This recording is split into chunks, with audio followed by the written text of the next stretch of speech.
State of the Union with Candy Coley, CNN Sunday Morning, 9 Eastern. Tokyo's electric power company is re-examining test results from the #2 nuclear reactor at the Fukushima power plant after the country's nuclear safety agency questioned extremely high radiation figures.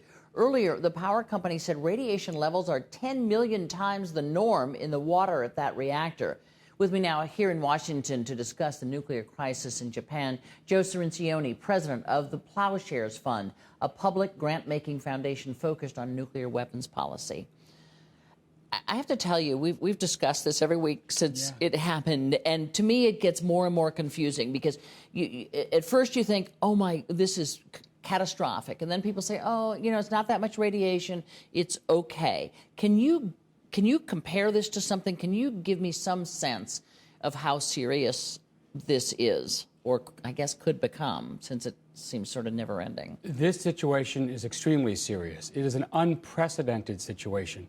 I was talking in the green room to Stephen Hadley about multiple meltdowns. He thought I was talking about the Middle East.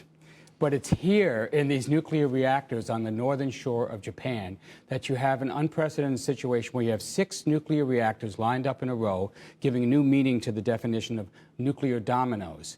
Any one of these would be considered a serious situation, but the fact that you have all of them in critical condition at this same time makes this a uniquely challenging situation. We have the possibility in 3 of those reactors, 1, 2, and 3, of meltdowns. At least partial meltdowns are already underway in the cores, those fuel rods in the cores.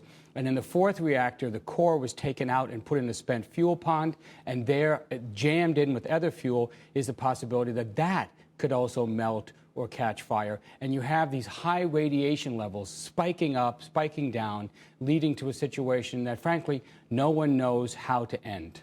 Well, I was going to ask you, is this now beyond Japan's ability to contain it?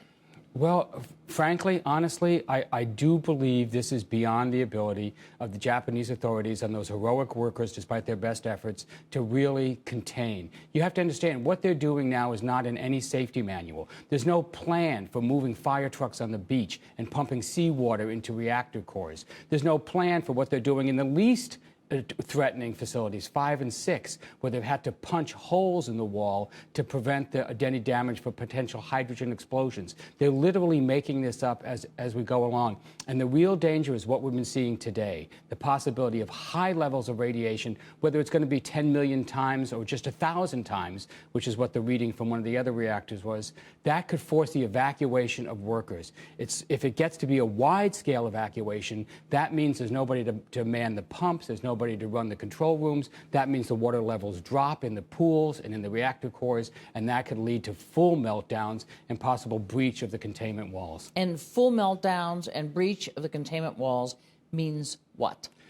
The best case is that these cores sort of melt down or partially melt down. It's all contained in these concrete boxes, basically. And then over the period of years, you would have a slow period of cooling of this radioactive mess.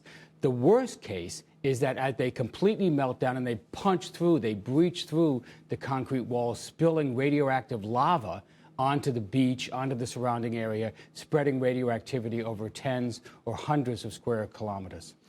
I know that the information has been frustrating to people like you coming out of Japan, not knowing exactly what's coming. Can you give me your best guess as how this ends? My best guess is that there is going to be a bigger breach than we've already seen, and we suspect there's breaches in #2 and #3 reactors, and there'll be a bigger breach. It'll force the evacuation, and we'll see, I think, at least 2 core meltdowns and possibly 2, maybe more pool fires, and it'll end very, very badly. That's what I actually think is going to happen. I hope I'm wrong. I hope they can contain it. This will take weeks or months, in the best case, to contain it, to keep that radioactivity in these concrete boxes. And in the end, 2, 3, 4 years from now, we're going to have concrete and sand mounds, sarcophagi on each of these reactors dotting the Japanese shoreline. That's going to be a monument that no one really wants to see. And in the little time we have left, if your worst-case scenario happens, who is the most affected? Is the entire island of Japan or some segment of it? Well, this is not like a Chernobyl accident where intense radioactivity shot into the atmosphere and spread across the continent, in this case Europe. This is a radiation problem for Japan. It's unlikely that we in the United States are going to feel any effects for this. But it's absolutely, immediately the farmers and the people in that 20-kilometer radius around the facilities, whether they can return to their houses, again, is very doubtful.